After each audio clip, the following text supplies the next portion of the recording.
Hey, what's up? It's Rasan Bahati, and yep, I got a video for you. I used to do these a lot, where I would record my race and just do a voiceover about what was going on in my head. And this is a race from this past Sunday out in California. Typical race that we've done for many, many years. California bicycle racing, just a four-corner crit out in a industrial park. As you can see, a lot of cars come out here and do donuts. You could probably race 18-wheelers in here.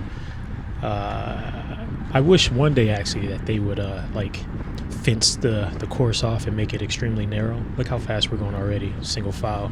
And if the course was more narrow, it'll really be extremely fast. So anyway, I decided to hop in this race for a few reasons. Quite a few of my teammates are racing, and decided I would give it a crack. And also, I wanted to get, see how my legs were feeling as I approach Race Across America, which is coming up on June 19th. So yeah, kind of a couple of things. But the idea was just, pay the fee, sit in the back, get some fitness, racing in circles really fast.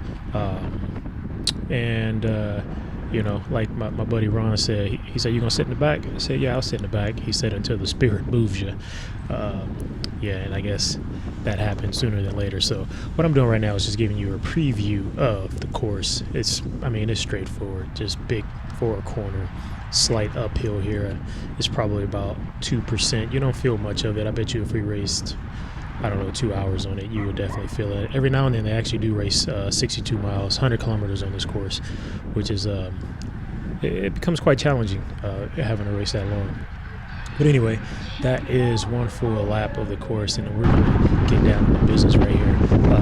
This is what we're talking about, the spirit moves you. So I just worked my way towards the front. The course is so wide open, it's very easy to go from the back to the front.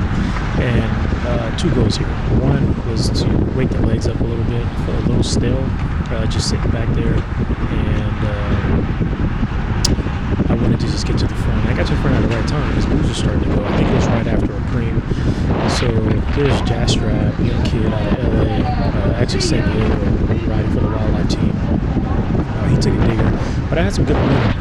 You can see 34 miles an hour, slight incline. So I said, you know what, I'll do a bigger dig, see if I can get this with this stick. I came around the corner here, and there wasn't too many people who was motivated, which I found interesting.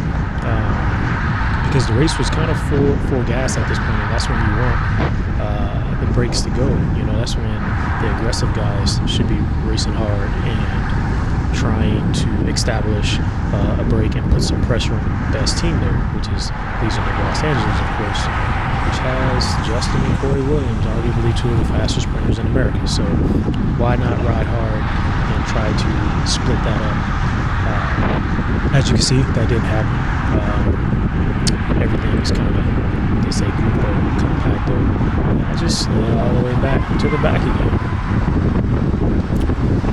So at this point, you can see my heart rate shot up pretty high, 180. I think my max heart rate right now is like 187. So I'm almost there. So that's a good sign. Show me that I need to get my heart rate up versus having it just be so low as I was hanging out in the back. Because if you sit back there all day with a low heart rate, when it's time to really go, you don't have the goods to go because the heart rate's been resting for so long. So it's important, at least for me, that I get my heart rate up at least a few times in a race to make sure that if I'm going to be going for the finish, that my body's not going to be in shock once I hit the gas again.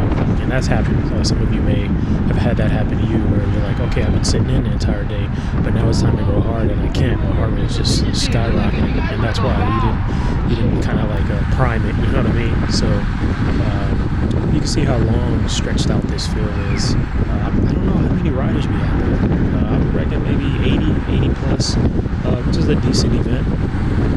Given Justin and his team put up a race earlier in the season that was $25 and had over 100 plus riders, and I think that's the way to go. This race was $50, I believe, or $55. So Yeah, here's a good example of how to move up in this field. And you look at my watts and my speed, I didn't do anything extraordinary. I just kind of kept my momentum, picked a side of the course that was a little faster, and moved up. No one wanted to ride together, so it's a place for me to be there, so I went. I'm not saying that's the best place to ride. You definitely run the risk of flatting, having someone cut you off, but I wasn't coming through barreling down with people. I had plenty of space, and just like that, I went from last wheel to top 10, and I'm able to survey what's going on. And here's just another dig. Let's see if my heart rate shot back up here. So during the race, I am not looking at my heart rate. The only thing I'm looking at is distance and how much time we have left in the race. So yeah, another move I thought could be somewhat successful if the right combination got going. So this wasn't going too far. So I saw the field right away. There's Tyler, just a smooth operator. And yeah, heart rate is back up to 179. So that's kind of a telltale of how I was feeling for the day. So not great, but not bad either. I'm able to get my heart rate up kind of high, which is a good thing, as I've been mentioning. And so on this side of the course, I want you to be mindful of this. The wind is coming from the right-hand shoulder, and that's important to note because the side I'm on right now, I'm fully protected, even though I'm only going 25 miles an hour and the group is probably going 30. But I'm able to slide in because I'm protected by the wind. So remember this, the wind is coming from the right-hand side. And that's very crucial when you're looking to save energy and have everything you need for the finale.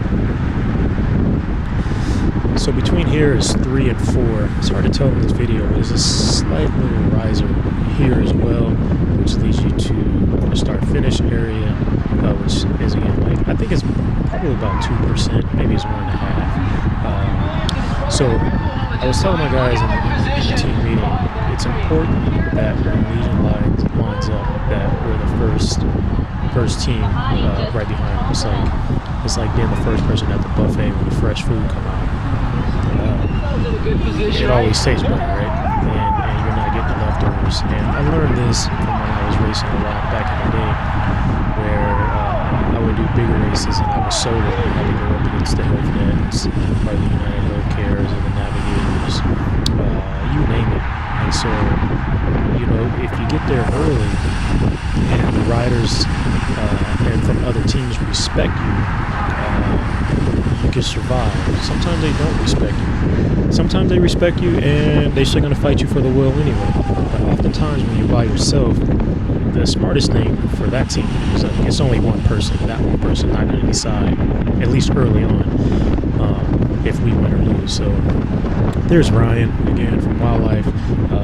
He's got a decent finish, so he's kind of thinking like me, right? He's the only one, but I'm riding for my teammates, so I have to be on this wheel of CJ, which is what is he? 1, 2, 3, 4, 5, 6, 7, maybe the 9th rider in line from Legion. So that makes it even more tough to go up against this train when it's 9 strong. So at this point, we're actually in a good spot.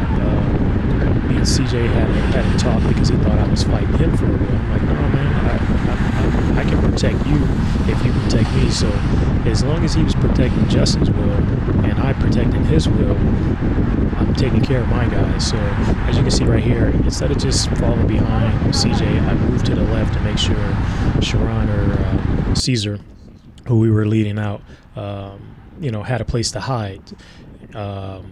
So we're getting down to the last few laps here, and speeds are trying to pick up just a little bit. I think when they're clicking on all cylinders right here, we're going through this. This is 2 laps to go. We're going through the start-finish, probably 31, 32 clicks. And because when you hit this right-hand corner right here, it's straight downhill, slight tailwind. And I remember oftentimes, man, we can go down this thing 37, 38 miles an hour. We'll see how fast we get here. 30. 36. Yeah, so not bad.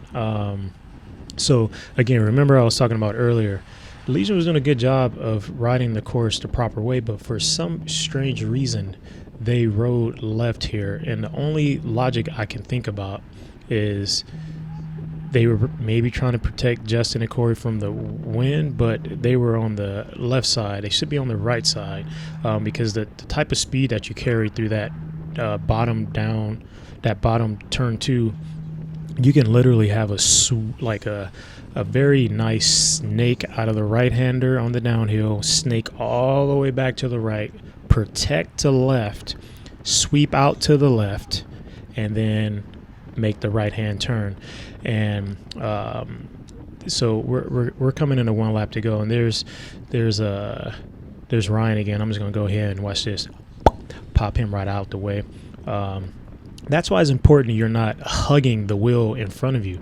If I was all up on CJ, Ryan easily could have had the right away. He could have got his hip in front of my handlebars and totally dictated what I was doing. But I always leave a little gap when I can to make sure I can dictate what's going on to the left and to the right of me. Again, if I'm all up on his butt, there's nothing I can do about it. They can come over me to swarm and pinch me, but instead I give a gap. I'm using my peripheral, using my intuition to feel if the swarm is coming. So it's on now. This is the last lap, and we're headed down the hill into the right-hand corner. And remember, they are not protecting the proper side between turns 2 and 3. So I know I'm not going to sprint. I know I'm setting up my teammate. So my goal right here is just to cause havoc and interrupt what's going on. It almost worked out perfectly if I think Cesar was a little closer. So I'm buying my time right now because they're not paying attention. So the inside is just wide open, and I just wish I had a little bit more fitness because I would have just shot up faster. But here I go. I started to move. CJ yells. Justin hits me. Corey hits me. I think all 3 brothers hit me. And at this point, I want to leave those 2 kind of high and dry. Justin sits up and he's yelling, "Go, go, go." Cesar does a good job closing the gap, and you can see that in Corey Williams' YouTube video that he posted. But I think him closing that gap caused him not to have enough kick for the finish, which he landed 4th. But I tell him all the time, I think he's really fast and he can do a good job against this team. So that's it for me. I will not be doing another one of these for a long time, but I appreciate you guys watching. Leave comments, questions, and I'll be here for you. Peace.